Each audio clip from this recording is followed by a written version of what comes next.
India is not a nation or a country. It's a subcontinent of different nationalities. In the past few decades, India has garnered a lot of attention as a potential great power, if not a superpower, as it is the world's largest country by population and has one of the largest economies.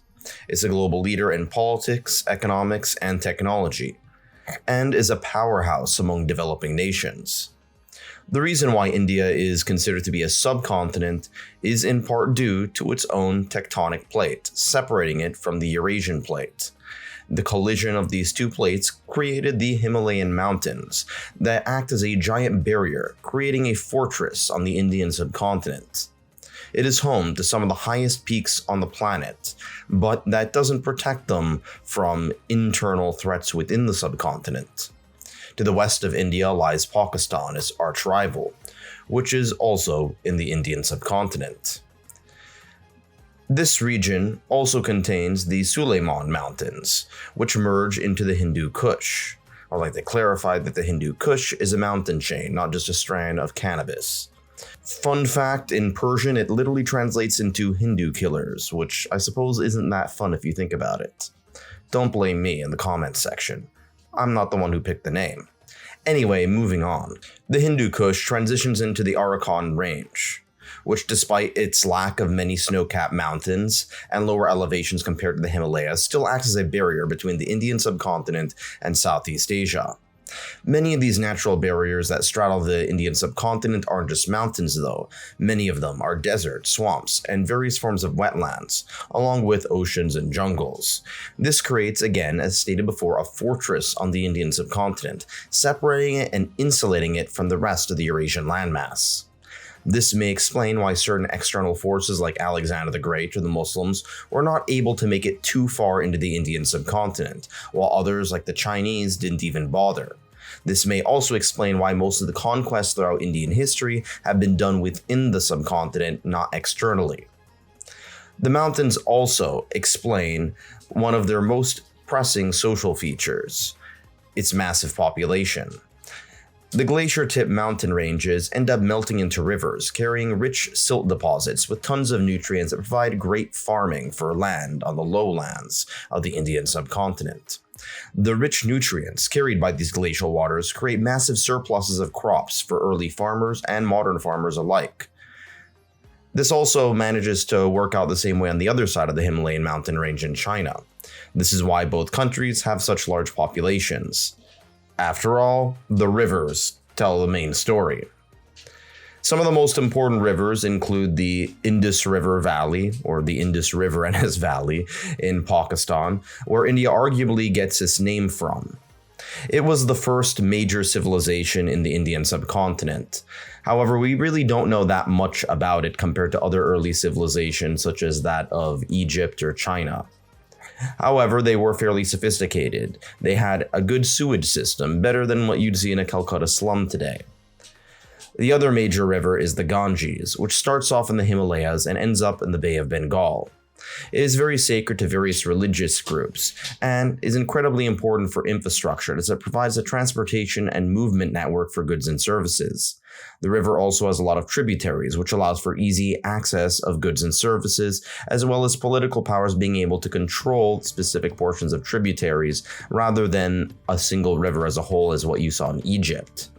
Another factor about this river is that despite its incredible wildlife and usefulness, large swaths of it are, well, full of shit. Literally. There have been many attempts by both ancient and modern governments to address this issue. Much of the nutritional soil ends up in the Bay of Bengal nonetheless, and the rich nutrients allow Bangladesh to have a population larger than Russia in an area the size of Texas. Bangladesh and the surrounding regions of India lie on a floodplain, and unlike a country like the Netherlands, which relies on floodplains with a complex system of dikes and levees, Bangladesh doesn't have those complex systems of dikes and levees, making it very vulnerable to flooding. This will likely lead to a colossal refugee crisis, as climate change raises the sea level, and India will probably bear the biggest brunt of the refugee crisis. Nonetheless, due to its conduciveness for human life, the northern plains of India are the most important population centers. This includes the well-known region of Punjab, located in both India and Pakistan, and also holds a very large Sikh population, mostly on the Indian side. Much of this region is highly populated, but is surrounded by deserts and swamps, meaning that there's a great concentration of population density as opposed to the surrounding areas. To the south are the lesser-known mountain ranges known as the East and West Ghats, with the Deccan Plateau between them. However, these are nowhere near as high. The populations in the southern portion of India are not as big because there's less water and less fertile soil, and the area gets less rain from the monsoon. However, rains do hit the eastern plains more heavily, resulting in higher populations there. Nonetheless, the coastal areas are far more highly populated, in part due to trade routes and a lot more rain, most notably in Mumbai. The monsoon hit areas produce a great deal of rice, while a lot more drier areas tend to produce millet and wheat.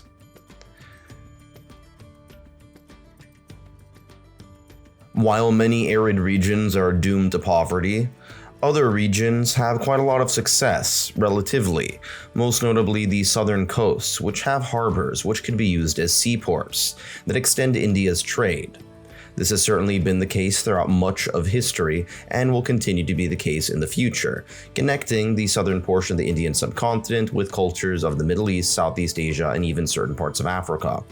It's also worth noting that further south you go to the Indian subcontinent, you see less Indo-European peoples and more native Dravidian peoples with darker skin. These ethnic tensions sometimes do arise, particularly given the caste system.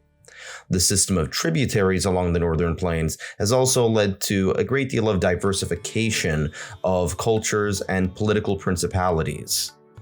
Many various cultures can flourish along various tributaries, which are connected to each other but at the same time still have some distinctiveness. This makes the entire concept of India itself relatively fickle, a fickle modern one, mind you. These are various ethnic, caste-based, religious, and tribal identities, and even geographic identities that all kind of mishmash into one nation-state. Or perhaps a better way of putting it is multiple nations mashed into one state.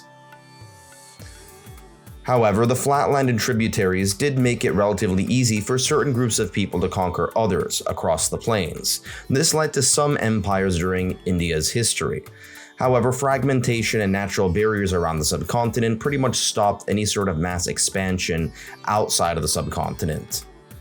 Alexander the Great barely made it into the Indian subcontinent, and the Muslims did manage to push further, but were not able to fully subjugate the subcontinent itself. And the Mongols, for the most part, didn't even bother. This means that throughout much of India's history, there wasn't much of a India to begin with. It was various competing factions warring against each other or trading with each other, and there were various client states that could play off one another. The last native rulers were the Mughals, who were of Mongolian ancestry, although some of this is debatable. The Mughals weren't really reigning over India, they were really managing their client states and factions, pitting them against each other around the subcontinent, a strategy that was quite effective for dealing with external threats coming from terrestrial borders, especially given the fact that these leaders were Muslim, a minority.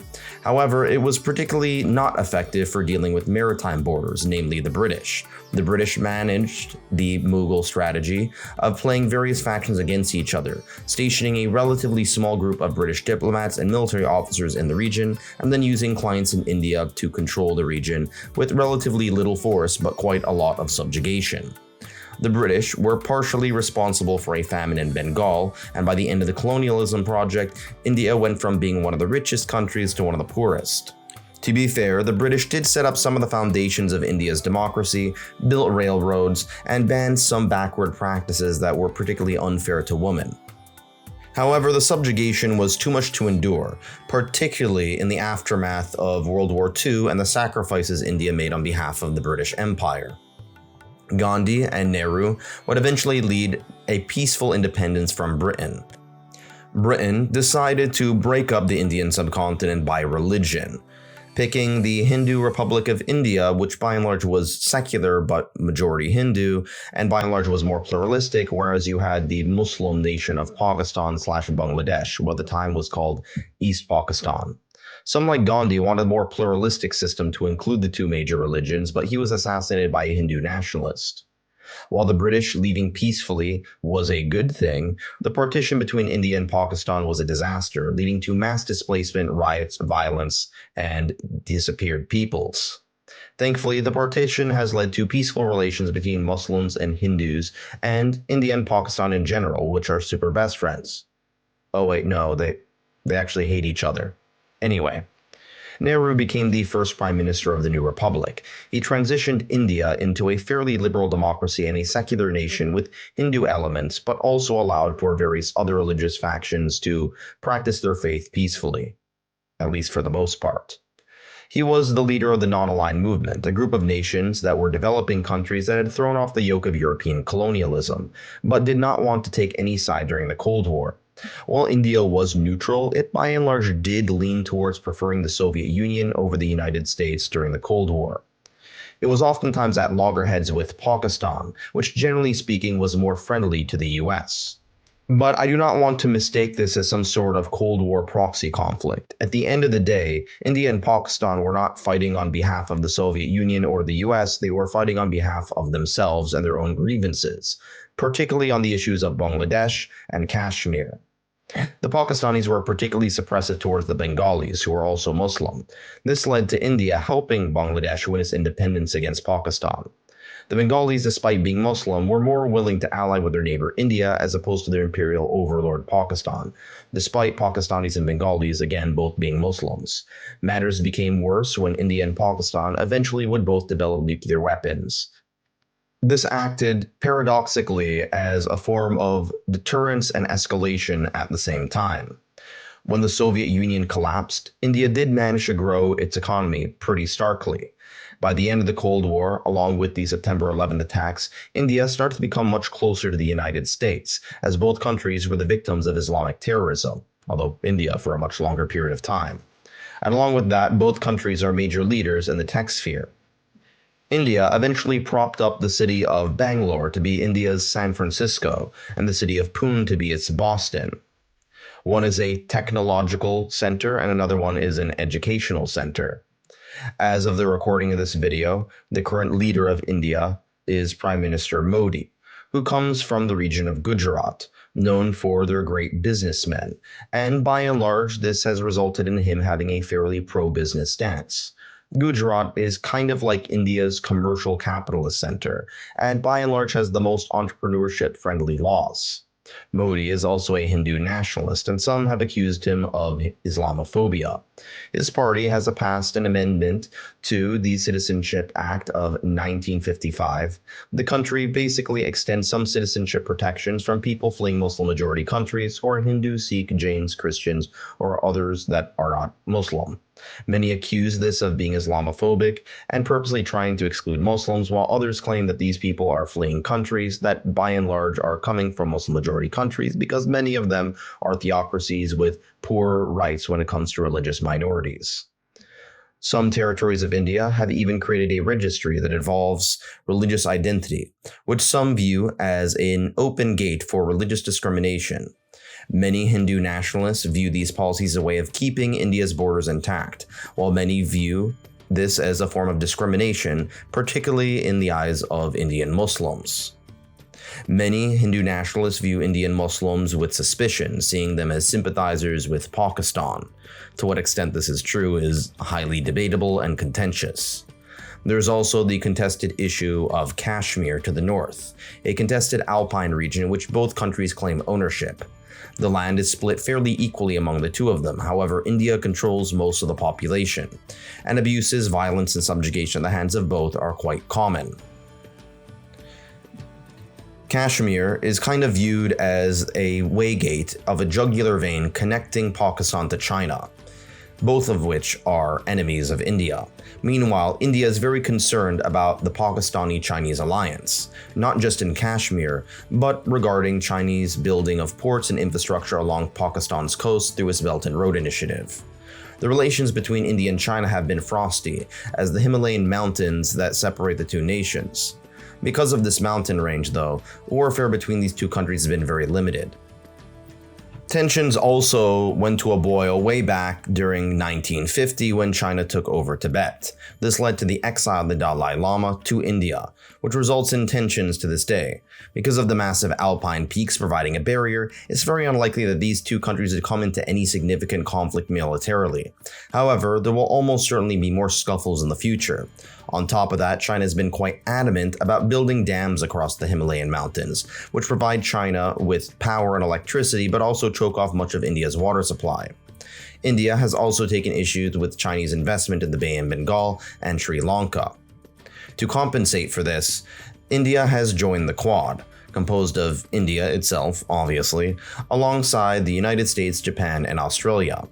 These nations seek to assuage China's influence, particularly in the Indo-Pacific region.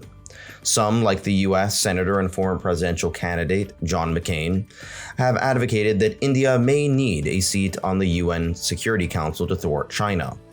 India, in sharp contrast to China, is not a major exporter of goods, but it does have excellent service sectors, particularly related to information technology in countries like the United States. And while not a full-blown ally of the US, India and the US do partner when it comes to innovation, oftentimes excluding China from this technology and intellectual property. Now, despite being very friendly with Western nations and Israel, India also maintains close ties with Russia and Iran. India has a very large diaspora population in the West with many cultural ties, however, at the same time is also a major arms buyer of Russian weapons. At the end of the day, India is balancing friendly relations with the outside world to make up for its hostile relations with its subcontinent. So, how does all of this affect India's propensity to become a world power? Well, thanks for asking, hypothetical person. Well, on one hand, India is very diverse and cosmopolitan and has a great deal of advantages, but at the same time, its diversity can cause confusion, particularly when it comes to excess bureaucracy and differences between regional bureaucracy. Bureaucracy in India is a nightmare. It's so mired in red tape that it basically makes certain policies very difficult to implement. And on top of that, corruption just compounds the issue, stifling economic growth. Overly complicated tax codes, excessive regulations that vary from region to region, just by and large make it very difficult to do business in India. This makes monetary and fiscal policy on a national level, let alone a regional and local level, very difficult. But nonetheless, India has seen some remarkable economic growth. India's economic output abroad has mostly focused on the service sector rather than manufacturing goods like China. India's economy is fairly self-contained, which is both a blessing and a curse. A blessing because India is fairly self-sufficient, but a curse because it lacks some of the same sort of external markets and opportunities that other nations get. On one hand, India has an excellent location for investment and a rising middle class. It has a fair good amount of technology and a large English-speaking population. It's also an open pluralistic democracy, but at the same time is corrupt, mired in red tape, and is not particularly good for external investment, which leads to capital flight. India's economic growth will certainly continue to rise, and most likely surpass many European nations and Japan in terms of the aggregate size of its economy. However, it's unlikely to surpass the US or China or the EU as a whole. On top of that, it will still lag behind in terms of standard of living. Growth isn't everything by the end of the day. India will undoubtedly become an important figure in the future due to its large population, large educated English-speaking base, large set of natural resources, and diversified economy. But on the other hand, it has so many challenges that will need to be dealt with. It must decrease its complex Byzantine structures of administration and legal documents. It needs to amend ethnic and religious tensions within its own borders and soften some of the more antagonistic relationships it has with its neighbors. And perhaps one day, after doing all of that, and that is a challenge, it can be the next big Asian tiger, perhaps the biggest Asian tiger that has ever existed. Thanks for watching.